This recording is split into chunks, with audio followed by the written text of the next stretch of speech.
자, 우리는 그 권리 변동을 다루고 있는데요. 자, 권리 변동은요, 우리가 지금까지 했던 것은 법률 행위와 관련된 내용이었죠. 자, 권리 변동은 우리는 결국 민법은 권리의 변동, 권리의 발생, 변경, 소멸을 다루게 되는데, 이때 권리 변동을 발생하게 하는 원인, 그 법률 요건에는 사적 자치의 원칙상 그 권리는 원칙적으로 당사자의 의사에 의해서 권리는 변동될 수 있다 해서 당사자의 의사에 의한 행위, 권리를 변동시키는 행위, 이걸 법률 행위라고 했죠. 그래서 이 법률 행위에 의해서 권리가 변동이 되는 것이 원칙이지만은 법률 행위가 없다고 하더라도 때로는 법률의 규정, 권리를 변동시키는 법률의 규정이 있으면은 권리는 변동된다는 거죠. 자, 이 중에서 가장 일반적으로 권리 변동은 법률 행위에 의해서 이루어지기 때문에 지금까지는 법률 행위에 의해서 권리가 변동되기 위한 여러 가지 요건들을 살펴보았죠. 그래서 뭐 당사자에게 권리능력, 의사능력, 행위능력이 있어야 된다. 또 법률 행위에 있어서 그 내용이 확정 가능, 적법, 타당해야 된다. 또 그 의사표시에 있어서 의사표시가 일치하고 하자가 없어야 된다. 또 대리에 의해서 법률행위가 이루어졌을 때는 이제 대리권이 있어야 되고 본인 명의로 이제 현명을 해야 된다. 또 법률행위를 함에 있어서 그 조건이나 기한을 붙여서 법률행위를 했을 경우에는 조건이 있을 경우에는 조건이 성취됐을 때 권리가 변동되고 기한이 붙어 있을 때는 기한이 도래했을 때 권리가 변동이 된다. 자, 법률행위와 관련된 내용이었어요. 그래서 만약에 하나라도 뭐 이렇게 법률행위에 그 효력 발생 요건이 흠결이 생기게 되면 이제 무효나 취소가 돼서 권리는 변동되지 않는 것이죠. 자, 우리가 바로 전 시간에 이제 조건과 기한 했는데요. 조건과 기한 했을 때는 그 뭐 정지 조건, 해제 조건, 기성 조건, 불능 조건 이런 개념이 좀 많이 나오죠. 그래서 개념들만 잘 이해하시면 되는데 그 개념은요, 지금 당장 이해하지 못하셔도 됩니다. 계속 반복해 나가니까요. 나중에 기본 강의 시간에 그때 좀 더 여유 있게 이해하시면 됩니다. 자, 그래서 지금까지는 법률 행위에 의한 권리 변동되는 모습들, 그래서 그 요건들을 쭉 살펴보았고요. 자, 맨 마지막으로, 민법 총칙의 맨 마지막으로 법률 행위가 없다라고 하더라도 법률의 규정에 의해서 이제 권리가 변동되는 경우가 있어요. 자, 법률의 규정에 의해서 권리가 변동되는 경우로 해서요. 대표적인 것이 뭐 불법 행위, 또 부당이득 이런 게 있다라고 했죠. 자, 그런 것들은 채권법에 규정되어 있고요. 또 법률의 규정에 의해서 채권만 변동되는 것이 아니라 법률의 규정에 의해서 물권이 변동되는 경우도 있습니다. 그러나 그런 것들은 이제 물권법에 있겠죠. 그러면은 법률의 규정에 의해서 채권, 물권을 다 변동시킬 수 있는 원인이 되는 것이요. 대표적인 것이 소멸시효라는 것이 있습니다. 소멸시효. 그래서 소멸시효에 대해서 민법 총칙이 규정해 놓고 있는데 이 소멸시효에 대해서 살펴봅니다. 자, 소멸시효는 이런 거예요. 자, 보죠. 갑이라고 하는 사람이요. 을이라는 사람한테 이 사람이 1,000만 원에 대한 채권을 가지고 있습니다. 갑이 1,000만 원에 대한 채권을 가지고 있어요. 자, 채권을 있으니까 이 사람이 행사할 수가 있었어요. 행사할 수가 있었는데 행사할 수 있을 때로부터 10년이 경과했습니다. 10년이 경과했으면요. 권리라는 것이 1년 지났다고 2년 지났다고 소멸되는 건 아니겠죠. 그래서 갑이요. 가지고 있는 권리를 스스로 소멸시킬 수도 있습니다. 당사자의 의사에 의해서 소멸시킬 수도 있어요.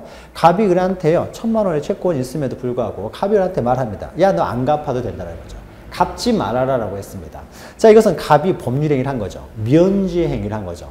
갚지 말아라. 받을 생각 없이 갚지 말아라 하면은 당사자의 의사에 의해서 1,000만 원의 채권을 소멸시키는 행위이기 때문에 면제하는 행위는 법률행위입니다. 돈 갚지 말아라. 그러면은 돈 갚지 말라고 했으니까 갑의 채권은 소멸하게 되겠죠.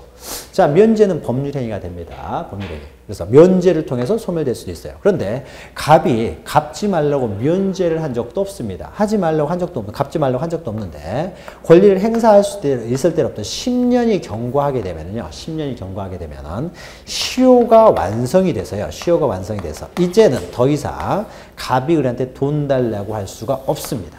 다시 말해서 시효가 완성되면은 갑이 을이 가지고 있는 권리를 소멸시킨다는 거죠. 이것을 소멸시효라고 합니다. 소멸시효. 이 소멸시효가 인정되는, 시효가 완성되면 권리를 소멸시켜줘요.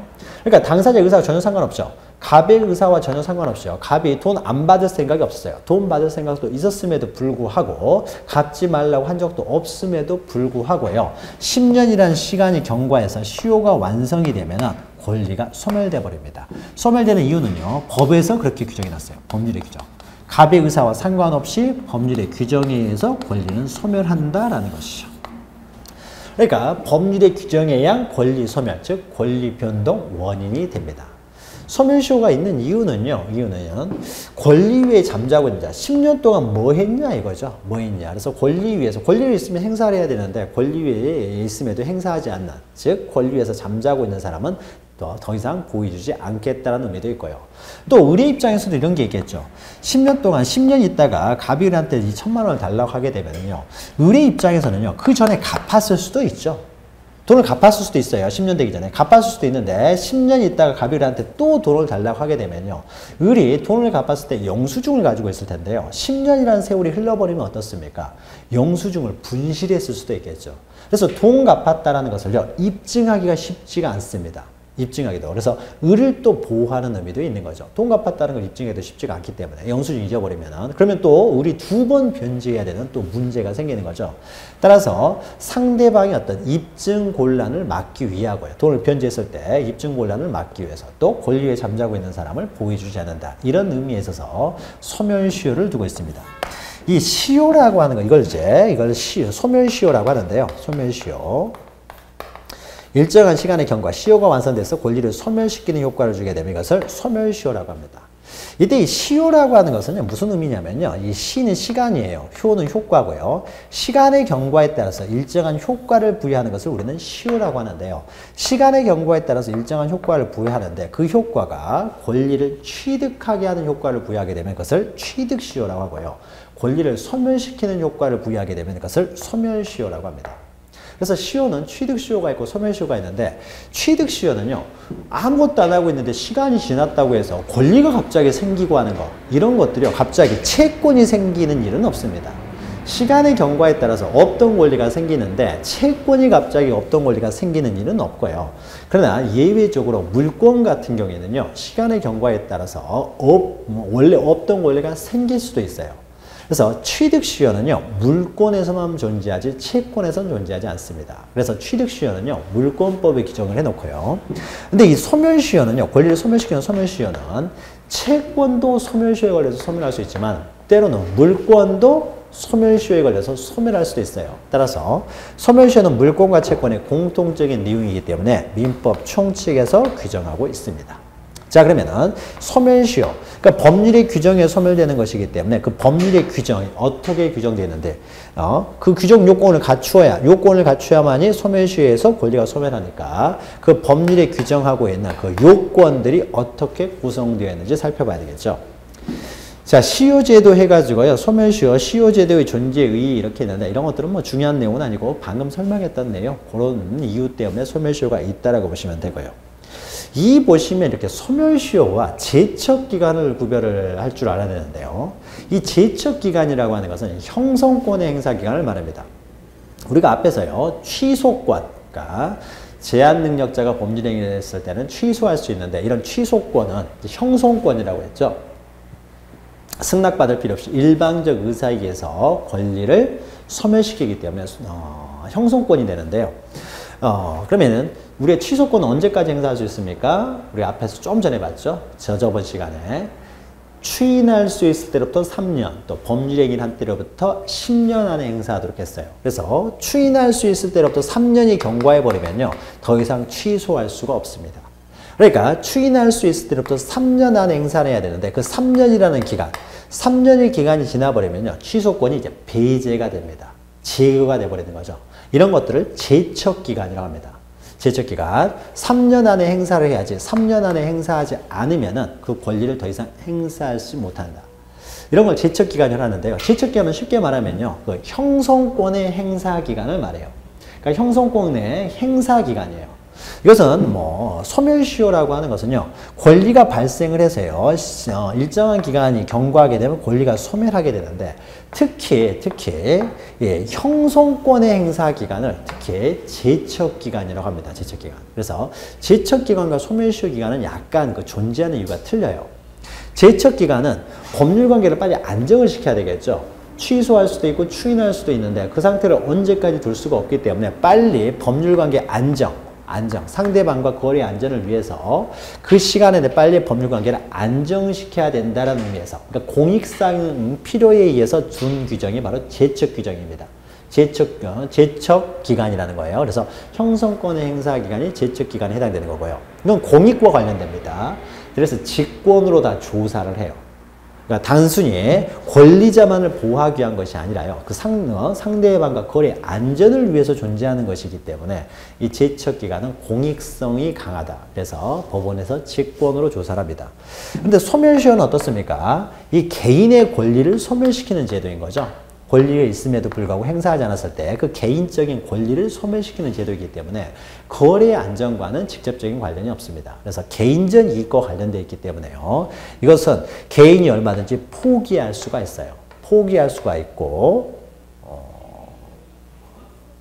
제척 기간은 공익과 관련된 것이기 때문에 포기할 수 있는 권리가 아니고요. 그래서 이런 가지 차이가 있는 거죠. 그래서 개인의 권리와 개인의 이익과 관련되기 때문에 이 사람이 주장을 해야만이 법원에서는 고려해서 판단을 합니다. 다시 말해서 주장하지 않으면은요, 소멸시효가 완성됐다는 사실을, 그러니까 을이라는 사람이 소멸시효 완성됐다는 걸 주장을 해야만이 소멸시효가 완성돼서 소멸하였다라고 해서 갑이 패소 판결을 받는 것이고, 을이 주장하지 않으면은요, 갑이 그냥 승소 판결에도 상관없어요. 개인적인 이익을 위해서 존재하는 것이 소멸시효이기 때문에 개인이 얼마든지 포기할 수 있다. 포기할 수 있기 때문에 주장을 했을 때만 법원에서 고려하여 판단합니다. 그러나 제척 기간은요, 개인의 어떤 권리보다도 거래 안전이라는 어떤 공익과 관련되기 때문에 개인이 주장을 했든 주장을 하지 않든 상관없이 법원에서 직권으로 고려해서 판단을 합니다. 이런 여러 가지 차이점이 있는데요. 이 차이점들은 나중에 우리가 소멸시효를 다 공부를 해야 제척기간과 비교를 할 수 있기 때문에요. 기본 강의 시간에 소멸시효를 다 한 다음에 그때 비교를 하도록 하죠. 그냥 하나만 기억하시면 됩니다. 제척 기간은 주로 형성권의 행사 기간을 말하는 것이고요.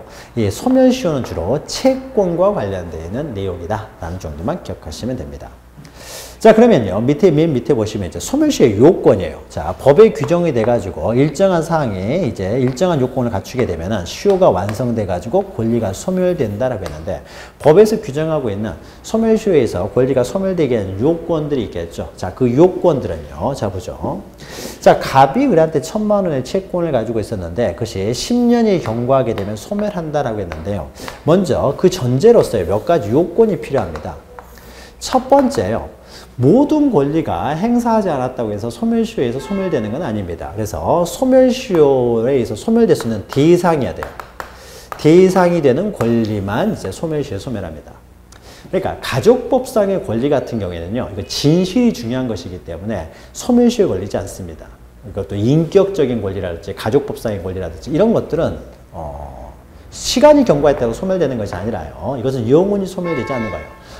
부모가 자식에 대한 권리 이런 것들이 되겠죠. 자식이 부모에 대한 권리 이런 것들은 뭐 시간이 지난다고 소멸하는 것이 아닙니다. 그래서 대상이 되는 것은요, 주로 재산권만 소멸시효의 대상이 돼요. 그럼 재산권의 대표적인 게 채권이 되겠죠. 그래서 주로 채권이 소멸시효의 대상이 됩니다. 물론 물권 중에서도요, 소멸시효에 물권도 소멸시효 걸린다고 그랬죠. 그래서 모든 물권이 다 소멸시효에 걸리는 건 아니고요. 물권 중에서 일정한 권리만 소멸시효에 걸립니다. 그래서 넘기시면은요, 이제 하나하나 요건해가지고 소멸시효의 대상이 되는 권리일 것 해가지고요. 첫 번째 줄 보시면 일단 재산권에 한정이 되는 것이고, 세 번째 줄 보시면은 세권도 소멸시효에 걸리고 물권도 소멸시효에 걸리는데, 주로 소멸시효에 걸리는 권리는요, 채권이 소멸시효에 걸려요. 물권도 소멸시효에 걸리는데, 걸리는 권리는요, 우리가 자세히 이제 물권은 다루질 않기 때문에 지상권하고 지역권이라는 게 있습니다. 우리가 본 적이 없는 권리죠. 이 두 가지만 소멸시효에 걸리고요. 적어도 소유권은요, 소멸시효에 걸리는 일이 없습니다. 소유권. 그러니까 물건에 대한 소유권이에요. 자, 아주 먼 곳에, 내가 살지도 않는 곳에 땅을 한 필 사놨습니다. 자, 한 필지를요, 이거 사용을 하지 않아요. 10년이고 20년이고 내두고 있습니다. 내가 거기 한 번도 가본 적이 없어요. 10년, 20년, 30년이 지났다고 해서요, 내가 여기에 이 토지에 대한 소유권이 소멸되는 일은 없습니다. 소유권이 소멸되는 일은. 그래서 소유권은요, 적어도 소유권은 소멸시효에 걸리지 않는다. 요거 하나 기억하시고, 실제로 소멸시효에 걸리는 것은요, 민법에 나와 있는 물권이 한 8가지가 있는데 그 8가지 중에서 지상권, 지역권 이 2가지만 소멸시효에 걸려요. 그러니까 일단 물권도 소멸시효에 걸리긴 한다는 거죠. 그러나 2가지만 소멸시효에 걸린다라는 겁니다. 그래서 주로 채권이 소멸시효에 걸리게 됩니다. 자, 그리고요, 두 번째로 자, 권리가 그러면 채권이 있습니다. 1000만 원의 채권을 가지고 있어요. 자, 그러면은 10년이 경과하도록 권리를 행사하지 않았을 경우에 시효가 완성돼서 권리가 소멸하는데, 그러면 이때요, 권리를 행사할 수 없어서 권리를 행사하지를 못했어요. 자, 그럴 때도 시효가 진행돼 버리면 안 되겠죠. 행사할 수 없어가지고. 그러니까 소멸시효가 있는 것은 권리 위에 잠자고 있는 자, 즉 권리를 행사할 수 있음에도 불구하고 행사하지 않았을 때, 그때 시효가 진행돼가지고 권리를 소멸시켜야 되지, 행사하고 싶어도 행사할 수 없었던 때요, 그때를 소멸시효가 기산돼서는 안 되겠죠. 이거는 행사할 수 없어서 행사하지 못하기 때문에. 그래서 행사할 수 있음에도 불구하고 행사하지 않았을 때, 그때 어떻습니까? 소멸시효에 걸려서 권리를 소멸한다고 해야 되겠죠. 그래서 행사가 가능해요. 행사가 가능한 걸 정제로 합니다. 행사가 가능함에도 불구하고 어떻게 돼요? 불행사를 했다는 거죠. 그랬을 때 소멸시효에 걸립니다. 그러니까 행사가 가능함에도 불구하고 행사하지 않았다는 거죠. 그러면은 행사가 가능했던 시점, 요때가 기산점이 되는 거죠. 소멸시효에. 그 전에는 행사할 수가 없었습니다. 그러면 이때는 소멸시효가 진행이 안 되는 것이고요. 행사가 가능한 시점이 기산점이 돼가지고 이때부터 10년이 지나게 되면은 권리가 소멸한다는 거죠. 그래서 행사가 가능한 시점, 가능함에도 불구하고 행사하지 않았다는 거죠. 그래서 행사가 가능했던 시점, 이 시점이 소멸시효 10년을 계산하는 기산점이 되겠죠. 기산점이 됩니다. 그래서 이때부터 행사하지 않았다는 거죠. 그리고 세 번째는 거기 있죠. 그래서 권리의 불행사가 있었다는 거죠. 불행사. 이때가 바로 소멸시효 기산점이 됩니다. 그래서 동그라미 1번 보시면, 기산점에서 1항 보시면 소멸시효는 권리를 행사할 수 있는 때로부터 진행을 합니다. 그러니까 권리를 행사할 수 없을 때는 이런 게 되겠죠. 아직 기한이 도래하지 않았어요. 조건이 성취되지 않았습니다. 기한이 도래하지 않고 조건이 성취되지 않았으면 권리를 행사할 수가 없었잖아요. 그러면 그 기간은 어떻습니까? 증여계약을 했는데 시험에 합격하면은 1000만 원을 주기로 했어요. 근데 아직 시험을 합격하지 못했습니다. 그럼 이때는 어떻게 돼요? 소멸시효가 진행이 안 되겠죠. 권리를 행사할 수 없었기 때문에. 그리고 조건이 성취되면 그때부터 권리를 행사할 수 있기 때문에 그때를 기산점을 해가지고 권리를 행사하지 않았을 것, 행사하지 않았어야 된다는 것이죠. 자, 이 보시면은요, 부작위를 목적으로 하는 채권의 소멸시효는 위반행위를 한 때로부터 진행된다. 소멸시효의 기산점은요, 권리마다 약간 차이가 있는데, 이런 것들은 굉장히 세세한 내용이기 때문에 우리가 나중에 기본 강의 시간 하고요. 일단 적극적으로 어떤 권리를 행사해야 되는 경우, 행사함으로써 만족을 얻는 권리들, 그런 것들을 행사가 가능해야 됨에도 불구하고 불행사했다는 거죠. 이때를 기산점을 해가지고 행사 가능 시점을 기산점을 해서 행사하지 않았을 때, 그때 소멸시효가 완성된다라는 겁니다. 밑에 변론주의 이런 이야기도 있고 하는데요. 이런 것들은 나중에 좀 깊이 있는 내용이기 때문에 나중에 하고요. 행사가 가능해야 된다. 자, 그 다음에 세 번째로 어떻습니까? 그 불행사하는 기간이 어떻게 돼요? 일정 기간 계속돼야 되는 거죠. 이 불행사가 10년 동안 계속돼야 된다는 거죠. 일정한 기간 동안 계속돼야 됩니다. 그래서 불행사 상태가 일정 기간 계속. 일정 기간 계속돼야 된다. 이것이 바로 시효 기간이 되겠죠. 소멸시효 기간. 소멸시효 기간 동안, 그 기간 동안, 일정한 기간 동안 계속됐어야 된다는 거죠. 그래서 그 기간 동안, 일정한 기간 동안 계속 불행사를 하게 되면은 시효가 완성이 된다는 거죠. 시효가 완성이 된다. 자, 밑에 보시면 소멸시효 기간이요. 자, 소멸시효 기간이 있는데, 소멸시효 기간은요, 권리마다 그 불행사해야 되는 기간, 소멸시효가 완성되기 위한 불행사 기간이 좀 다릅니다. 그래서 162조 보시면은요, 채권은 일반적으로 10년입니다. 그래서 보통의 채권은 10년간 행사하지 않으면 소멸을 해요. 자, 그러면은 채권은 10년이고요. 그럼 물권도 소멸시효 걸린다고 했는데요. 이런 물권 중에서 유일하게 지상권, 지역권, 지상권, 지역권만 소멸시효 걸리게 되는데 이 소멸시효는요, 이 물권에 있어서 지상권, 지역권은 20년간 행사하지 않아야 시효가 완성돼서 소멸합니다.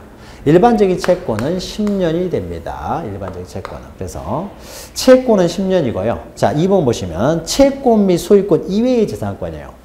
자, 채권은 10년이기 때문에 10년 제외하고요. 소유권은 소멸시효에 걸리지 않는다고 했죠. 그러니까 채권도 아니고 소유권도 아니에요. 요 두 개의 권리는 이제 20년이 시효기간이 됩니다. 그래서 20년간 행사하지 않으면 소멸시효가 완성된다. 시효가 완성이 된다라는 거죠. 자, 시효기간은 권리마다 약간 차이가 있습니다.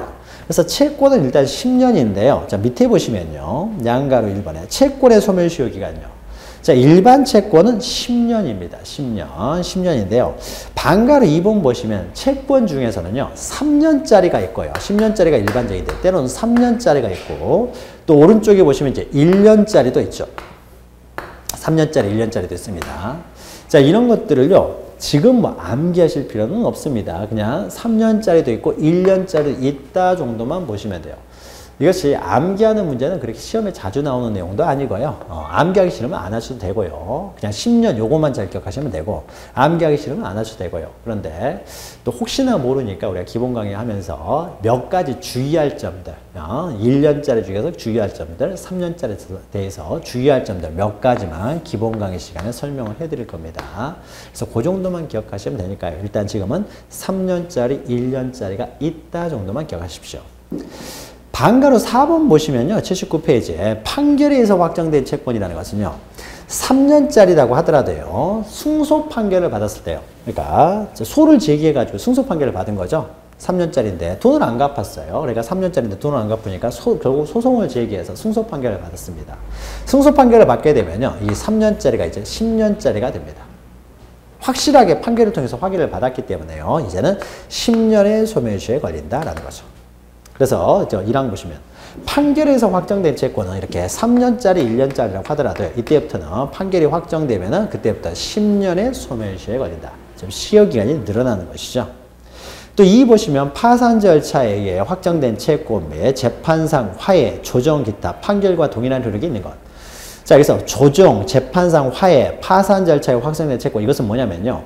반드시 법원에서 판결에 의해서 소송만 이루어지는 게 아닙니다. 판결에 의해서 채권이 확인받는 것이 아니라요. 판결이 아니라고 하더라도 법원, 법관, 다 이것은 법원에서 하는 것들입니다. 그래서 법원, 법관에 의해서 확인을 받게 되면요. 이것도 확정 판결하고 동일하게 취급해가지고 10년짜리가 된다는 거죠. 다만 3항 보시면은 아직 판결 확정 당시에 변제기가 도래하지도 않은 채권은 적용되지 않습니다. 자, 채권이 발생해서 아직 변제기, 이때 변제기가 됩니다. 원래 권리행사요. 판결을 통해서 법원에 소송을 제기할 때는요. 아직 변제기가 도래하지도 전에 이때 소를 제기하면 어떻게 되겠습니까? 아직 변제기가 도래하기 전이니까 아직 돈 안 갚아도 되는 거잖아요. 그러니까 이런 경우에는 원칙적으로 패소 판결을 받겠죠. 아직 변제기가 도래하지 않았기 때문에요. 그러나 예외적으로, 이것은 민사소송법적인 내용인데 예외적으로 아직 변제기 전이라고 하더라도 소제기할 수 있는 경우가 가끔 있습니다. 극히 예외적으로 있어요. 그래서 여기서 소제기해가지고 승소 판결을 받았습니다. 그럼 이런 경우에는요. 아직 변제기가 도래하기 전에 승소 판결을 받았을 때는 시효는 언제부터 진행이 되겠습니까? 변제기가 도래하면 이때부터 어떻습니까? 시효가 진행이 되게 되겠죠. 그래서 10년의 소멸시효에 걸리게 될 텐데 걸리게 되겠죠. 그러니까 10년의 소멸시효. 만약 3년짜리라고 하면은 이제 3년의 소멸시효가 진행이 되겠죠. 자, 이때 만약에 이때 소를 제기했습니다. 돈을 안 갚아가지고 이때 소 제기를 했어요. 소 제기를 해가지고 확정이 되면요. 원래 3년짜리라고 하더라도요. 이제 승소 판결을 받았기 때문에 이때부터는 어떻게 되냐. 이제는 10년의 소멸시효에 걸립니다. 그러니까 10년이 되기 전까지는 소멸하지 않는다는 거죠. 그만큼 시효가 그만큼 이제 길어지는 것이죠. 안 갚아도 이제 나중에 천천히 앞으로 10년 안에만 또 행사하면 된다는 거죠. 그만큼 연장이 기간이 늘어납니다. 그런데 아직요. 변제기도 도래하지 않은 상태에서 소제기를 해가지고 소제기를 해서 이것을 연장시켜 버리면요. 아직 시효가 진행되기도 전에 그 소멸시효 기간을 연장시켜 버리기 때문에 아직 시효가 진행도 안 되는데 연장을 시킨다는 게 말이 안 되는 거죠. 그래서 일단 시효가 진행할 것을 전제로 해서 확정 판결을 받게 되면 이때 시효가 3년짜리가 10년짜리가 된다라는 의미인 것이지 아직 변제기도 전에 변제기도 도래하기 전에 승소 판결을 받았을 때는 이렇게 늘어나는 효과가 없습니다. 그래서 소제기도 전에 승소 판결, 변제기도 도래하기 전에 승소 판결을 받았을 때는요, 여전히 3년의 시효에 걸리게 됩니다. 좀 복잡한, 좀 깊이 들어가는 내용이네요. 그래서 요 내용 그냥 한번 읽고 그냥 기억하시면 되고요. 뭐 이렇게 깊이 지금 기억하실 필요는 없습니다. 자, 그러면요, 이제 가장 중요한 건 세 가지 요건이라는 거죠. 그래서 소멸시효에 걸릴 수 있는 권리에 대해서 행사가 가능함에도 불구하고 행사하지 않았고 일정한 기간이 경과하게 되면 이제 시효가 완성된다는 거죠. 자, 그러니까 다시 저 그림을 앞에 두면 이때요, 권리를 행사가 가능했습니다. 그러면 이때를 기산점을 해서요, 이 기간 동안에 일정한 기간 동안 계속 불행사를 했을 때, 불행사가 돼야 되는 거죠. 불행사가 됐을 때 시효가 이제 완성이 된다는 거죠. 시효가 완성이 됩니다. 그러면 시효가 완성되면 이제 권리가 소멸한다는 거죠. 근데 만약에 중간이라고 돼요. 권리를 불행사하는 것이 아니라 이때 어떻습니까? 행사를 했어요. 그러니까 시효가 완성되기 전에 행사를 했습니다. 행사를 하게 되면 어떻습니까? 이런 경우에는 시효 진행이 돼서는 안 되겠죠. 행사하지 않았을 때만 권리가 소멸하는 것이기 때문에 만약에 행사를 하게 되면 어떻습니까? 이런 경우에는 기속 시효가 진행이 완성이 돼서는 안 될 거 아니에요. 자, 이렇게 행사를 통해서요, 진행되는 소멸시효 기간을 중단을 시킬 수가 있어요. 중단을 시킬 수가 있습니다. 이런 것들을 이제 시효의 중단이라고 합니다. 시효를, 계속 진행되고 있는 시효를요, 중간에 중단시킬 수가 있어요. 이것이 바로 소멸시효 중단입니다. 자, 소멸시효 중단은요, 권리를 채권자가 이제 행사를 하면 되겠죠. 이렇게 권리를 행사하게 되면 불행사가 아니라 행사를 했기 때문에 진행되는 시효가 이제 중단이 됩니다. 더 이상 어떻게 돼요? 계속 진행이 돼서는 안 된다라는 거죠. 자, 그러면은 권리를 행사하는 방법으로는요, 두 가지가 있습니다.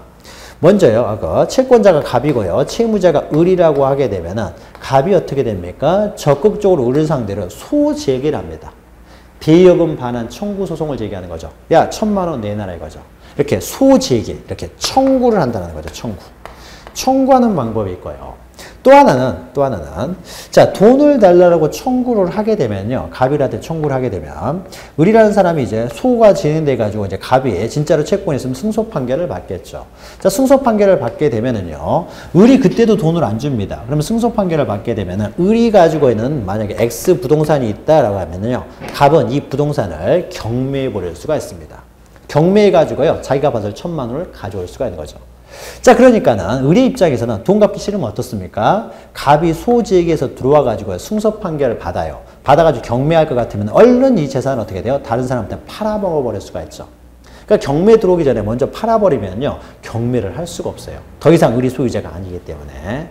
따라서 갑은요, 소제기했더니 딴 사람한테 팔아먹어버리면 승소 판결을 받아봤자 경매할, 강제 집행할 재산이 하나도 안 남게 되는 거죠. 따라서 갑은 소지얘기하기 전에요, 을이 이 물건을 딴 사람한테 못 팔아먹도록 만들어놔야 되겠죠. 만들어놔야 돼요. 그래서 못 팔아먹게 막는 방법으로요, 갑은 소를 제기하면서요, 압류를 할 수가 있습니다. 압류. 자, 소를 제기하면서 압류를 하는 것은 아니고요. 일반적으로 이제 압류는 승소 판결을 받아서 이제 압류를 합니다. 승소 판결을 받아서, 그러니까 경매에 신청을 하면서요, 경매를 받아주게 되면 이제 압류를 합니다. 그래서 압류가 됐다라는 것도요, 적극적으로 권리를 행사하는 거예요. 그래서 아직 승소 판결을 받기 전에는요, 압류를 정식으로는 못하기 때문에 그 전에는 이제 가압류를 할 수가 있습니다. 임시적인 압류라는 거죠. 임시적으로 압류. 그러니까 보통 압류는요, 이제 승소 판결을 받아서 이제 압류를 하는 것인데, 승소 판결을 받지 않은 상태에서도요, 다른 사람한테 팔아먹지 못하도록 하기 위해서 먼저 소를 제기하면서 가압류를 할 수가 있어요. 자, 가압류를 한다는 것도요, 물론 소 제기하기 전에 먼저 가압류를 할 수가 있습니다. 소 제기 전에 미리 가압류하는 게 좋은 거죠. 소 제기할 때쯤에서 팔아먹기 전에요. 가압류. 가압류를 한다는 것도 어떻게 됩니까? 소 제기를 위해서 미리 사전 정지 작업이 되기 때문에 가압류를 했다는 것도 자기 권리를 행사하는 것이죠. 그리고 이렇게 임시적으로 권리를 행사하는 방법으로 또 가처분이라는 것이 있습니다. 자, 압류, 가압류, 가처분은 굉장히 좀 집행, 민법에 나오는 것이 아니라 민사집행법에 나오는 내용으로요. 이 청구는 또 민사소송법에 나오는 내용입니다. 그러니까 민법이 없어요. 청구라고 하는 것은 재판을 청구하는 구체적인 절차는 민사소송법에, 압류, 가압류, 가처분은 민사집행법에 나와 있는 내용이기 때문에 굉장히 어려운 내용이긴 합니다. 그래서 지금 설명하기는 그렇고요. 우리가 기본 강의 할 때는 우리가 그래도 무슨 내용인지는 조금 이해할 수 있도록 잠깐 설명을 해 드릴 텐데요. 지금은 그냥 권리를 이제 적극적으로 행사하는 방법으로 청구할 수가 있고, 아니면 압류나 가압류, 가처분도 어떻습니까? 채무자를 상태로 적극적으로 어떤 액션을 취하는 거잖아요. 액션을 취하는 것이기 때문에 이것도 권리를 행사하는 것으로 봐야 되겠죠. 따라서 이런 경우에는 이제 불행사가 아니기 때문에 시효가 중단이 됩니다. 다시 이 청구하는 방법에는요, 청구하는 방법 다시 둘로 나누는데요. 이것은 재판상, 법원에서요, 재판상 청구하는 방법이 있고요. 법원에 와가지고 청구하는 방법이 있고요. 아니면은 재판회에서, 법원에서 청구하는 것이 아니라 재판외로요. 그냥 내용 증명으로만 보냅니다. 소를 제기하는 것이 아니라 재판외로 그냥 내용 증명으로 보내는 방법으로 청구하는 방법이 있어요. 이것을 최고라고 합니다. 돈 갚아라라고 내용 증명으로 보내기만 했다는 거죠. 이것은 재판상 청구는요, 소를 제기하는 것이고요. 소를 제기. 그럼 우리가 보통 청구 그러면요, 재판상 청구를 하면 확실하게 청구를 한 것이기 때문에 이런 경우는 시효가 중단이 됩니다. 그러나 재판 외로요, 단순히 최고만 한 것은요, 최고만 했을 때는 시효를 중단시키는 그 청구, 그러니까 시효를 중단시키는 청구의 효력을요, 강하게 인정해 주진 않아요. 자세한 내용은 조금 이따 설명을 하고요. 그래서 재판상 청구가 있고 재판으로 청구하는 또 최고라는 게 있다는 거죠. 그리고 그 이외에도 압류, 가압류, 가처분도 적극적으로 권리를 행사하는 것이다. 또 하나는요, 뭐가 있냐면요, 시효가 중단되는 원인은요, 자, 채권자가 권리를 행사하려면 액션을 취하려고 하니까요, 채무자가요, 승인을 하는 경우도 있습니다. 채무자가 승인을 해요. 아, 돈 갚을게 라고 승인을 합니다. 돈 갚을게 라고 승인을 했기 때문에 어떻습니까? 이렇게 청구하면서 액션을 취할 필요가 없는 것이죠. 따라서요, 채무자가, 그러니까 채권자가 적극적으로 청구나 압류, 가압류, 가처분을 했을 때도 시효가 중단될 것이고, 그런데 채무자가 적극적으로 이 사람이 먼저 나와가지고 승인을 하게 되면은 이럴 필요가 없는 거죠. 그래서 채무자가 돈 갚겠다고 했으니까 어떻습니까? 채무자 자기 스스로 돈 갚겠대요. 그러니까 소멸시효로 어떻게 돼요? 진행될 필요가 없는 거죠. 돈 갚겠다고 했으니까요. 그렇죠? 자, 그래서 채무자가 이제 승인하는 경우 이렇게 세 가지 요건이 있으면은 소멸시효는 중단이 됩니다. 진행을 중단하게 된다는 거죠. 자, 보죠. 자, 그러면은 중단해가지고요, 여러분 그 80페이지 보시면요, 소멸시효 중단 사유로는 청구, 그 다음에 압류, 가압류, 가처분, 승인이 있습니다. 자, 청구 방가를 본 청구 보시면은요, 먼저 자, 재판상 청구와 시효 중단해가지고 했죠. 재판상 청구했습니다. 자, 그래서요, 재판상 청구에 있어서는 재판상 청구를 하게 되면 시효가 중단되는데요. 재판상 청구를 했다가요, 그 청구가 각하가 돼버렸어요. 그러니까 법원에서 받아들여주지 않았다는 거죠. 또는 기각이 됐어요. 졌다라는 거죠. 졌어요. 받아주지 않았습니다. 또는 청구를 했다가 취하를 해버렸습니다. 소제기를 취하했어요. 그러니까 소송을 취소했다라는 거죠. 소송을 취소하게 됐다랄지 각하, 취하가 됐을 때는 승소 판결을 받지 못했다는 거죠. 승소 판결을 받지 못했을 경우에는요, 이런 경우에는 행사한 걸로 취급하지 않습니다. 행사한 걸로 취급하잖아요. 다만 이렇게 각하, 기각, 취하를 했다라고 하더라도요, 두 번째 동그라미 2 보시면은 6개월 있다가요, 일단 소송의 요건을 구비하지 못해가지고 청구를 했는데요, 청구를 했는데 바로 각하가 됐다는 기각을 했어요. 기각을 해가지고 일단 급한 대로 청구를 했는데 기각을 당해버렸습니다. 그리고 나서요, 다시 얼른 청구를 합니다. 이때. 근데 청구를 하는데요, 이때는 이미 시효가 완성된 이유가 되는 거죠. 돼버렸을 때요. 그럼 요거는 시효 중단 효력이 없기 때문에 시효가 계속 진행될 것이고, 이때 다시 청구를 해봤자 이미 시효가 완성돼 버렸으니까 이제는 어떻습니까? 권리가 이미 소멸해 버렸겠죠. 그래서 권리를 행사할 수 없을 텐데, 만약에요, 각하, 기각, 또 취하가 됐다고 하더라도 이때로부터 6개월 이내에요. 6개월 이내에 만약에 다시 청구를 하게 되면은, 그러니까 소송을 아직 준비가 안 된 상태에서 일단 소송을 제기한 다음에 소송이 준비가 안 됐다 보니까 이것이 져버렸다는 거죠. 각하가 됐다를 쳤습니다. 취하를 했다는지. 그랬다고 하더라도요, 6개월 이때 다시 소를 제기해가지고 승소 판결을 받게 되면은 사실상 이때 권리를 행사한 것이 되기 때문에요, 만약에 6개월 이내에만 네가 다시 재판상 청구를 하게 되면 비록 6개월, 이때 6개월 이에 한 재판상 청구가 시효 완성 이후에 청구라고 하더라도요, 이때로부터 6개월 이내라면은 최초의 재판상 청구를 했을 때 이때 시효는 중단된 걸로 취급을 한다라는 겁니다. 이때 시효가 중단된 걸로 보기 때문에 시효 완성 전에 권리를 행사한 걸로 취급을 한다라는 거죠. 중단된 걸로 취급합니다. 그래서 6개월 이내에요. 다시 재판상 청구. 재판상 청구만 기억하시면 됩니다. 그래서 6개월 이내에 재판상 청구를 하게 되면은 최초의 청구를 할 때 시효는 중단된 걸로 본다.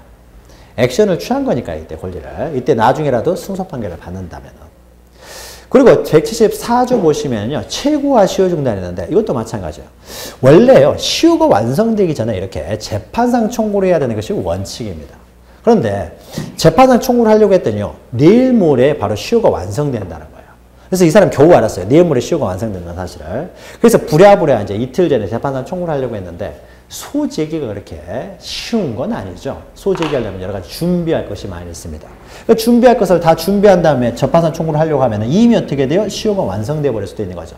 따라서 급한 대로예요. 급한 대로 내용 증명으로 먼저 최고부터 하고 들어올 수가 있다라는 겁니다. 그래서 아직 시효가 완성되기 전에 이때 최고를 했으면 이때도 권리를 일단 행사한 거죠. 그리고 이때 최고를 한 다음에 6개월 이내에만 재판상 청구를 하게 되면은요. 비록 그 재판상 청구가 시효 완성 이후에 이루어졌다라고 하더라도 이때 승소 판결만 받아낼 수가 있다면은 사실상 어떻게 돼요? 이때 권리를 행사한 것이 되기 때문에 시효는 그 최초의 최고를 했을 때죠. 그러니까 6개월 전에, 그러니까 재판상 청구를 한 때로부터 6개월 전에 했던 그 최고를 한 때 시효는 중단된 걸로 본다는 거죠. 이때 시효가 중단됐기 때문에 어떻습니까? 시효는 완성되지 않게 되겠죠. 따라서 일단 급할 때를 대비하는 거죠. 급할 때 아주 소제기. 내일 모레 시효가 완성되는데 일단 지금 당장 소제기를 할 수 없다 그러면은 일단 임시적 방법으로 최고라도 할 수 있도록 해줍니다. 그리고 6개월 이내에 소를 제기해서 승소 판결을 받는다면은 이때 최초로 그러니까 최고를 할 때 이때 시효는 중단된 걸로 취급을 해준다라는 겁니다. 자, 6개월 내 재판상 청구까지만 기억하시면 돼요. 최고하고 6개월 이내에 재판상 청구를 하게 되면 시효 중단 효력이 있는데 최고만 하고요. 6개월 이내에 재판상 청구를 하지 않았어요. 그러면 시효는 완성돼 버립니다. 그러니까 권리는 소멸한다라는 것이죠. 그리고 이제 두 번째로 이제 압류, 가압류, 가처분이죠. 자, 압류, 가압류, 가처분을 하면 시효가 중단됩니다. 그런데 그 175조 보시면요. 자, 압류나 가압류, 가처분을 한 권리자가요. 압류, 가압류, 가처분을 취소할 수가 있습니다. 가처분 신청을 했다가 가처분인 걸 또 취소할 수도 있어요. 취소해버리면 이거는 없었던 것이 되기 때문에요. 시효는 어떻게 돼요? 완성돼 버리겠죠. 시효 중단 효력은 없습니다. 했다가 이때 압류, 가압류, 가처분 했는데 나중에 취소해버리면요. 이건 없었던 것이 되기 때문에 시효가 완성돼 버린다라는 것이죠. 또는 법률의 규정에 의해서 즉 압류, 가압류, 가처분이 법의 규정을 위반해가지고요. 나중에 법의 규정에서 취소가 됐다랄지 아니면 압류, 가압류, 가처분을 했던 자가 취소를 하게 되면은 그것은 압류, 가압류, 가처분이 없었던 것과 동일하게 취급하여 시효 중단 효력은 없다라는 것이고요. 자, 밑에는요. 압류, 가압류, 가처분의 시효 중단해가지고요. 압류, 가압류, 가처분이 이런 일이 발생할 수도 있습니다. 이건 좀 더 복잡한 내용인데요.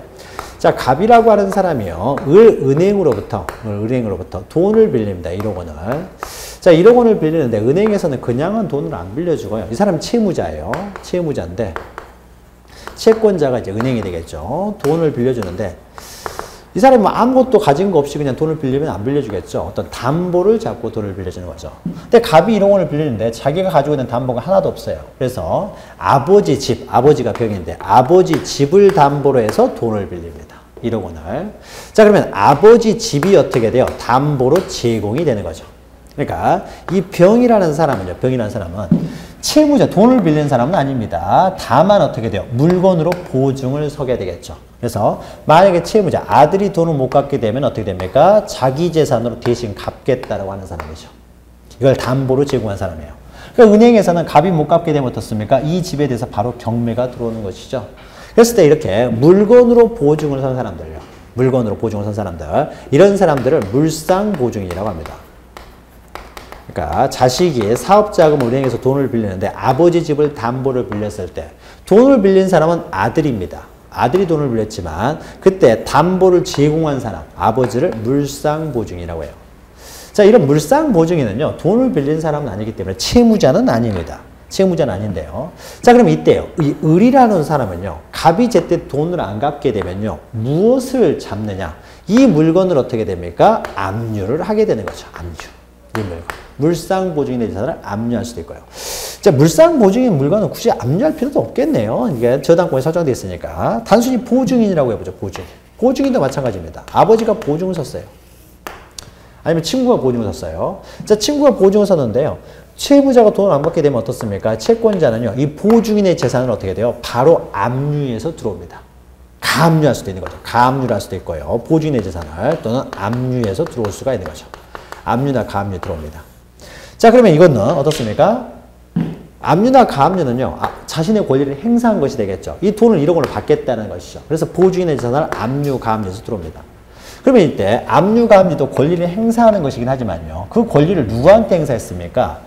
보증인의 재산에 대해서 압류, 가압류를 했지 채무자에게 어떻게 돼요? 권리를 행사하는 건 아니죠. 따라서 을이 권리를 행사했는데 그것이 채무자에게 행사하는 것이 아니라 제3자에게 권리를 행사했을 때는요. 압류, 가압류했다는 사실을요. 갑에게 반드시 통지를 해야 된다는 겁니다. 그래야 채무자에게 권리를 행사한 것이 되겠죠. 그러니까 채무자는 저는 상관없이 을이 병의 재산을 압류, 가압류했다고 해서 을이 갑한테 권리를 행사한 것은 아닌 것이 되는 거죠. 따라서 채무자에게 권리를 행사해야만이 시효가 채무자에 대한 권리가 시효가 중단되기 때문에 만약에 채무자 소유 부동산이 아닌 부동산에 대해서 압류, 가압류를 했을 때 이럴 때는 반드시 채무자에게 통지를 하라는 겁니다. 그래서 통지를 해야만이요. 그럴 때만에 그 시효 중단이 채무자에게도 시효 중단 효력이 생긴다는 거죠. 그래서 밑에 있죠. 압류, 가압류 가처분은 시효의 이익을 받을 자. 시효의 이익을 받을 가장 중요한 사람은 채무자가 되겠죠. 소멸시효에서 권리를 소멸하게 되면 가장 좋은 사람이 채무자가 될 테니까요. 이 사람이 시효 이익을 받을 사람이 되겠죠. 이 사람 재산을 압류, 가압류했을 때는 당연히 갑에 대한 권리 행사가 되니까 시효가 중단될 테지만 이 사람이 아닌 채무자가 아닌 다른 사람의 재산을 압류, 가압류했을 때는 채무자에게 통지를 해야만이 채무자에 대해서도 시효가 중단된다라는 겁니다. 자, 그리고 밑에 동그라미 방가로 3번은 이제 승인이 있죠. 자, 이거 승인은 이제 채권자가 권리를 행사하는 것이 아니라 이제 채무자가 시효 중단 효력이 있는 승인을 한 것이죠. 승인을 하게 되면 그런 경우에도 시효가 중단된다라는 것이죠. 자, 승인을 함에 있어서는 상대방의 권리에 대한 처분 능력이나 권한이 있음을 필요하지 않는다. 원래 있던 채무를요, 인정하는 것이기 때문에 이것은 어떤 권리를 소멸시키는 것도 아니죠. 원래 있던 의무, 권리를 유지시키는 것이지 권리를 변동시키는 행위가 아닙니다.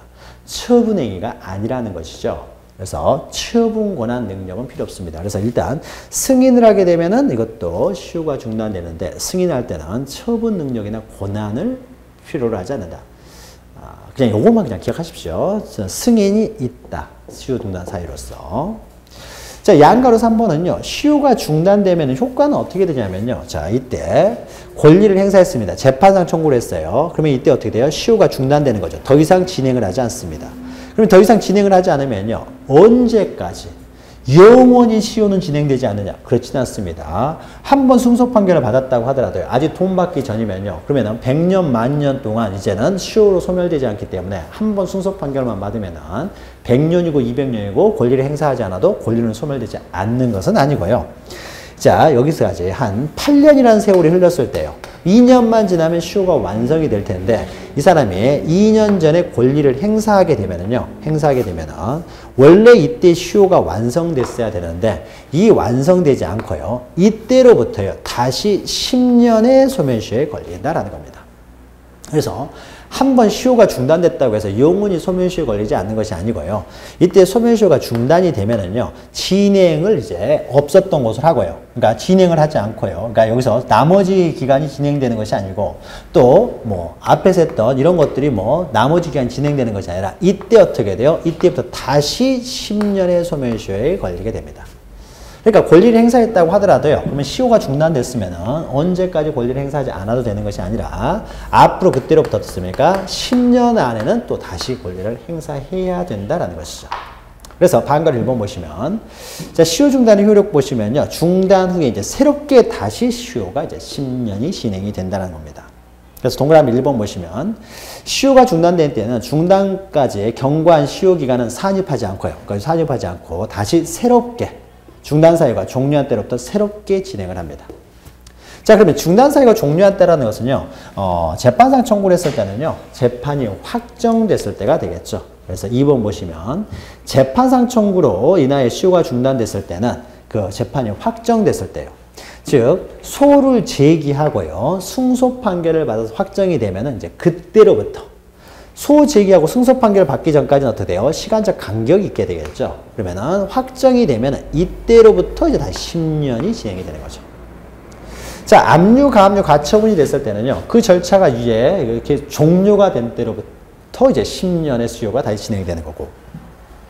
승인을 하게 되면 시효가 중단됐습니다. 근데 순간적으로 시효가 중단된 거죠. 채무자가 승인했으면. 그럼 승인한 때로부터 다시 10년의 소멸시효가 다시 또 진행을 합니다.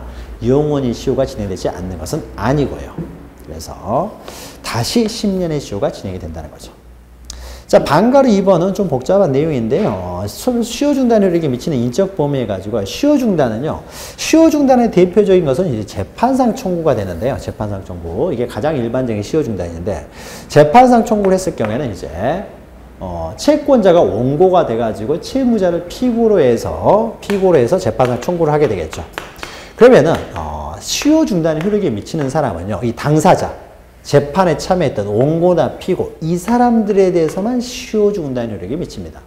그래서 법원에 오지 않은 사람한테는 미치지 않고요. 그 당사자, 원고나 피고 이런 사람은 당사자라고 합니다. 이 당사자와 그 승계인, 그러니까 대표적인 상속인이 되겠죠. 이런 사람한테만 시효의 효력이 미쳐요. 그러니까 피고에 대해서 미치고요. 만약에 죽어버리면 어떻게 됩니까? 그 상속인에 대해서 이제 권리를 행사하면 되겠죠. 상대방이 죽었으면 사망하게 되면 그 상속인에게 권리를 행사하게 되는데 상속인에 대해서도 어떻습니까? 시효 중단의 효력은 미친다라는 거죠. 그래서 상속인에게도 확정 판결인 때부터 10년이 지난 때까지는 그때부터 10년 안에만 행사하면 된다라는 것이죠. 그래서 원고나 피고 당사자에 됐던 사람 또는 그 승계인에게 원칙적으로 시효 중단 효력은 미친다라는 겁니다. 여기 좀 깊이 들어가는 것이기 때문에 그냥 여기서는 그냥 시효 중단의 원인으로서 이제 청구, 압류, 가압류, 가처분이 있다. 청구에는 재판상 청구와 재판의 청구로서 최고가 있다.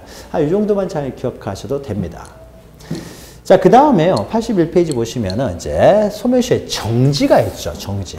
이 정지는 또 중단하고는 좀 다른 점입니다. 이것은요, 개념만 좀 어떤 의미가 있는지 개념만 좀 보도록 하죠. 정지라고 하는 것은요. 자, 갑과 을이라는 사람이요. 30살을 먹었어요. 둘 다 30살입니다. 30세예요. 둘 다 30세에 결혼을 했어요. 결혼하면서 갑이 을이라는 사람한테 1억 원을 빌려줬습니다. 1억 원을. 그래서 30세에 1억 원의 채권이 있었어요. 자, 그런데요. 이 사람이 채권이니까 원칙적으로 소멸시효는 10년의 소멸시효에 걸리게 되겠죠. 10년에. 근데 이 사람이요. 계속 살았습니다. 그래서 20년간 함께 살다가요. 50이 돼서요. 50세가 돼서 서로 이제 이때 이혼을 합니다. 이때 이혼을 하면서요. 뭘 하느냐. 갑이라는 사람이 내가 20년 전에 빌려줬던 1억 원의 권리를 행사를 한다는 거죠. 자, 그랬더니 을이라는 사람이요. 야, 10년이 있으면 채권은 소멸시효 소멸하는데 20년이 흘렀기 때문에 너는 나에 대한 권리가 없다라고 소멸시효 완성을 주장할 수 있느냐예요. 자, 두 사람이 결혼관계가 20년 동안 유지가 되면 어떻습니까? 아무리 부부관계라고 하더라도요. 채권은 있습니다만은 부부관계가 유지되고 있는 동안에는 소를 제기해서 재판상 청구할 수가 없죠. 소를 재판상 청구한다는 것은 무슨 의미입니까? 그때 헤어지자라는 의미밖에 안 되는 거죠. 그러니까 혼인관계가 계속 유지되는 동안에는 어떻습니까? 이때는 40대까지, 요때까지죠. 이때는 사실상 행사하는 게 어려운 거죠. 그래서 사실상 어떻게 됩니까? 요 기간 동안에는 사실상 어떻게 돼요? 재판상 행사, 즉 중단시키는 어떤 행사를 한다는 것이 불가능했다는 거죠. 불가능했음에도 불구하고 10년이 지났기 때문에 이제는 소멸시효를 소멸했다라고 하는 것은 갑한테 너무 가혹한 것이죠. 따라서 소멸시효가 이미 진행해 이 10년이 지났다고 하더라도요. 혼인관계가 유지되는 동안에는 소멸시효는 완성되지 않는다고 합니다. 그래서 만약에 이혼을 하게 되면요. 이혼한 때로부터 최소한 6개월 안에는요. 6개월 안에는 시효가 완성되지 않는다라고 보는 거죠. 그러니까 소멸시효 기간 10년은 지났다고 하더라도 아직 이혼을 한 다음에 6개월 내에는 진행이 어떻게 돼요? 진행이 소멸시효 완성을 저지한다는 거죠. 완성을 저지한다. 그러니까 소멸시효가 중단되는 건 아닙니다. 그 완성을 잠시 저지하는 거죠. 완성을 잠시 연기시킨다는 거죠. 다시 말해서 10년이 지났다고 하더라도요. 완성은 안 되고 계속 연기가 되는 겁니다. 연기가. 헤어지기 전까지는 계속 연기가 되는 거죠. 그리고 헤어지고 나면은 그때로부터 6개월까지 이때까지 딱 연기가 되고 있다가 이때까지도 행사하지 않으면 그때는 비로소 이제 소멸시효가 완성된다라는 겁니다. 자, 이렇게 소멸시효의 정지라고 하는 것은요. 소멸시효 적극적으로 권리를 행사를 통해서 중단시키는 것이 아니라 다만 어떻게 돼요? 이런 현실적으로 행사할 수 없는 사유가 발생했을 때 이런 현실적으로 행사할 수 없는 상태였다고 했을 때는 잠시 그 완성을 연기 또는 저지시켜주는 제도를 소멸시효의 정지라고 합니다. 자, 정지라는 개념만 좀 보시면 돼요. 그래서 우리 법에서는 이제 정지 사유가요, 몇 가지가 있는데, 이 내용은 아주 중요한 내용은 아닙니다. 그래서 그냥 정지라는 어떤 개념만 좀 이해하시면 돼요. 자, 넘기시면은요, 이제 소멸시효가 만약에 진행하는 과정에서요, 중단 사유도 없고 정지 사유도 없으면 어떻게 됩니까? 소멸시효가 완성을 하게 되겠죠. 자, 시효가 완성됐을 때 효과입니다. 자, 시효가 완성됐어요. 자, 시효가 완성되면 그 효과로서 권리가 소멸한다라는 겁니다. 이 권리 소멸은요, 우리 판례는 절대적으로 소멸한다라고 봐요. 그래서 소멸시효가 완성이 돼버렸을 때 갑이 을에 대해서 가지고 있는 채권이 있는데 이 권리가 시효가 완성이 되면요, 시효가 완성되면은 권리는 소멸하게 됩니다. 다만요, 소멸했음에도 불구하고요, 갑이 을을 상대로 소송을 제기했어요. 소송을 제기했는데, 그러면 을이라는 사람이요, 갑에 대해서 어떻습니까? 소멸시효가 완성됐다는 것을 원용을 해야 돼요. 소멸시효가 완성됐기 때문에 나는 돈 줄 필요가 없다라고 원용을 하게 되면은요, 을이 승소 판결을 받습니다. 갑이 패소 판결을 받을 거예요. 그런데 갑이 을을 상대로요, 소송을 통해서 주장을 합니다. 돈 달라고, 1000만 원 달라고 주장을 하는데요. 을이라는 사람이 시효가 완성됐다는 걸 원용을 하지 않아요. 다시 말해서 변론을 하지 않는다는 거죠. 주장을 하지 않습니다. 반박을 하지 않아요. 원용을 하지 않으면 어떻게 되느냐? 소멸시효의 이익은 어떻습니까? 포기할 수가 있다고 했죠. 그러니까 아무 말도 안 하는 것은 포기한 걸로 취급을 해가지고요. 이럴 때는 만약에 주장을 하는데 원용을 하지 않으면요. 원용을 하지 않으면 어떻게 되냐? 그때는 갑이 승소 판결을 받아버립니다. 그래서 소멸시효는 이제 절대적으로 소멸하긴 합니다만은 원용을 해야 된다는 거죠. 이것은 우리의 민사소송법이 변론주의를 취하고 있기 때문입니다. 그래서 원용을 해야만이 승소 판결을 받는다. 원용을 해야만이 법원에서는 그 소멸시효를 어떻게 돼요? 고려해서 재판을 한다라는 겁니다. 자, 그 내용이요. 그 내용에 이제 첫 번째 단락이 있는 거고요. 소멸시효 완성 효력에서. 자, 두 번째 단락은요. 소멸시효의 그 원용은요, 소멸시효 완성, 시효 완성을 위해서 이익을 받는 사람, 즉 을이 이익을 받는 거죠. 돈을 이제 안 갚아도 되기 때문에 이 사람들이 행사할 수 있는 것이지, 뭐 소멸시효 완성하고 전혀 상관이 없는 사람들, 이런 사람들은요, 권리 그 원용을 할 수가 없어요.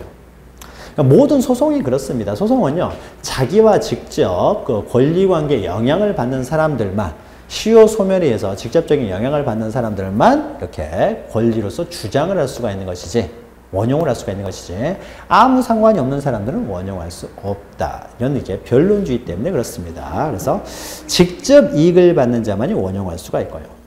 그 다음에 소멸시효 완성에 의해서요, 원용을 하게 되면요, 이제 권리가 소멸하는데, 이 권리는, 자, 그러면은 이때 권리를 행사할 수 있었고요, 이때 이제 시효가 완성되면은요, 이때 시효가 완성돼서 권리가 소멸하면요, 이때까지는 권리가 있었다가, 이때부터 권리가 소멸하는 것이 아니라요, 애초에 처음부터 권리는 없었던 것으로 봅니다. 소급한다는 거죠. 그래야 이때부터 만약 1000만 원을 빌렸으면 이자가 있을 거 아니에요. 이자가. 그러면은 만약에 이때 원본의 권리가 소멸시효로 소멸한다고 하면은요, 원본은 소멸했다고 하더라도요, 이때까지 이자들은 있을 수가 있는 거죠. 그러면 원본이 소멸했음에도 불구하고 이자를 갚아야 되는 여러 가지 문제가 있는 거죠. 주된 권리인 원본 채권이 소멸했는데 이자 채권이 그대로 남아있어서는 안 되겠죠. 따라서 처음부터 원본 1000만 원의 권리가 없었던 걸로 취급합니다. 그렇게 돼야 어떻습니까? 이자에 대해서도 당연히 이자에 대한 권리도 당연히 발생하지 않은 걸로 보는 거죠. 그래서 주된 채권이 소멸하게 되면 이것이 소급하기 때문에요, 부수된 채권, 종된 채권들, 종된 권리들도 당연히 소멸하게 됩니다. 그래서 소멸과 관련해서 효력과 관련해서 또 밑에서 두 번째 줄 보시면 소멸시효는 그 기사한 일에 소급해가지고 처음부터 권리가 없었던 걸로 보기 때문에요. 주된 권리가 소멸시효에서 소멸하게 되면 종된 부수적 권리들도 당연히 소멸하게 됩니다. 소급한다는 거죠. 자, 소멸시효 이익은요, 시효 이익은 어떤 개인적인 이익이기 때문에 포기가 가능하다고 했습니다. 그래서 시효 이익은 포기가 가능합니다.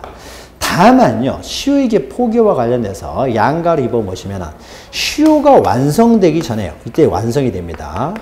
시효가 완성되기 전에는 아직 시효이익이 없는 거죠.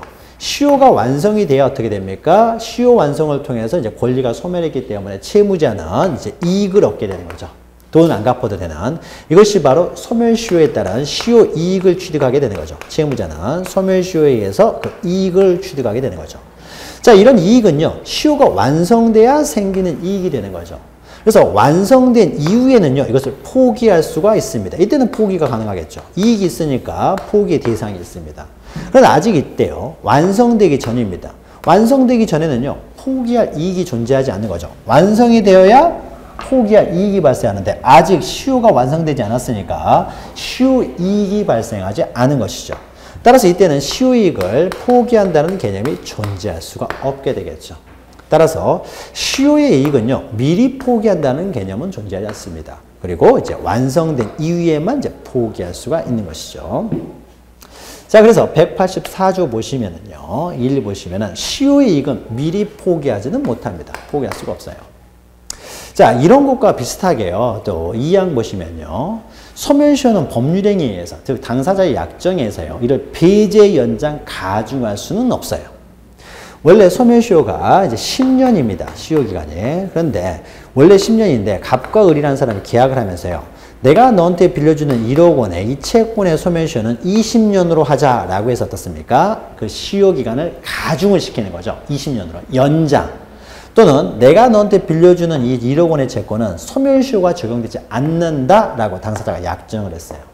자, 이런 약정이 만약에 유효하게 되면은 돈 빌려주는 사람은 어떻습니까? 항상 그 약정을 하면서 돈을 빌려주겠죠. 소멸시효를 포기시키면서 돈을 빌려주게 되겠죠. 아니면 자기가 마음대로 막 100년, 200년 해가지고 돈을 빌려주게 되겠죠. 이렇게 되면 어떻습니까? 소멸시효라는 제도가 있을 이유가 없어지는 거죠. 아무 의미가 없어집니다. 따라서요, 이 소멸시효의 이익을, 소멸시효 기간을요, 가중한다든지, 배제한다든지, 연장시키는 이런 계약은 안 됩니다. 그러나 당사자의 법률관계를 빨리 안정시키는, 경감시키는 것, 단축시키는 건 가능해요. 10년짜리를 당사자가 합의해서 5년으로 하는 건 가능합니다. 그래서 단축한다든지요, 경감하는 것, 이건 가능하지만은 연장, 가중, 배제, 이것은 안 됩니다. 자, 그리고요, 소멸시효가 완성된 이후에는 이제 시효이익을 포기할 수 있다라고 했습니다. 포기. 자, 이 포기는요, 포기는 소멸했던 권리를 어떻게 됩니까? 다시 어떻게 돼요? 부활시켜 버리는 거죠. 권리가 다시 어떻게 돼요? 발생을 해버리는 겁니다. 소멸했던 권리를 발생시키는 거예요. 따라서 이런 거는 처분행위가 됩니다. 처분행위가 되기 때문에요. 그러니까 우리가 시효의 중단 사유로서의 승인은 어떻습니까? 이것은 원래 있던 권리를 그 권리로 계속 유지시키는 것인데 이것은 이미 소멸한 권리를 다시 부활시키는 행위이기 때문에요. 이런 경우에는 처분권이 있어야 됩니다. 처분권.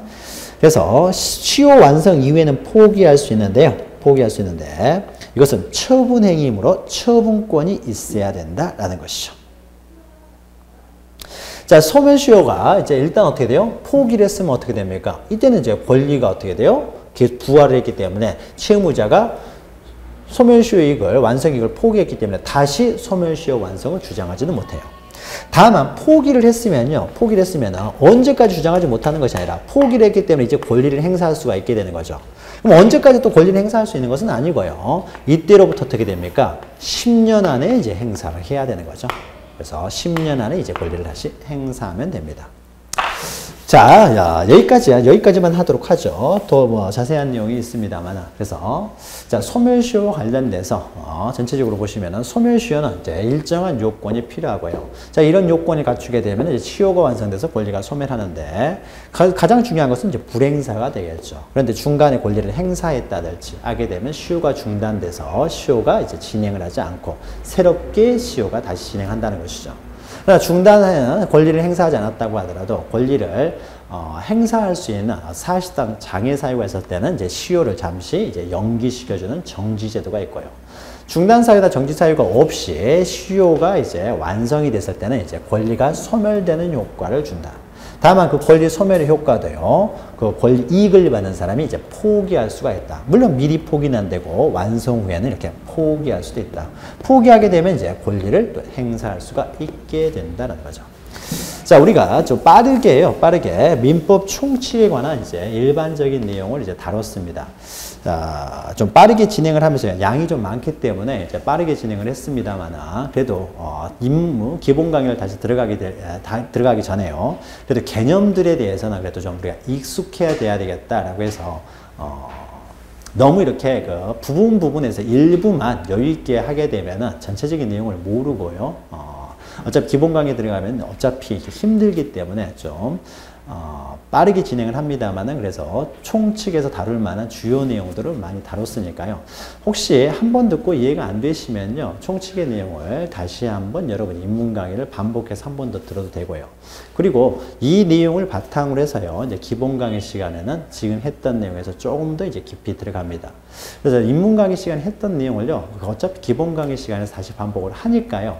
우리가 입문 강의 시간에 했던 내용에 대해서 개념들을 한 반 이상은 어느 정도 이해할 만하다라고 했을 때는 바로 기본 강의로 들어가셔도 되고, 입문 강의를 했던 내용에 대해서 도대체가 감이 안 온다라고 하게 되면 한 번 정도 다시 반복해 들으시고요.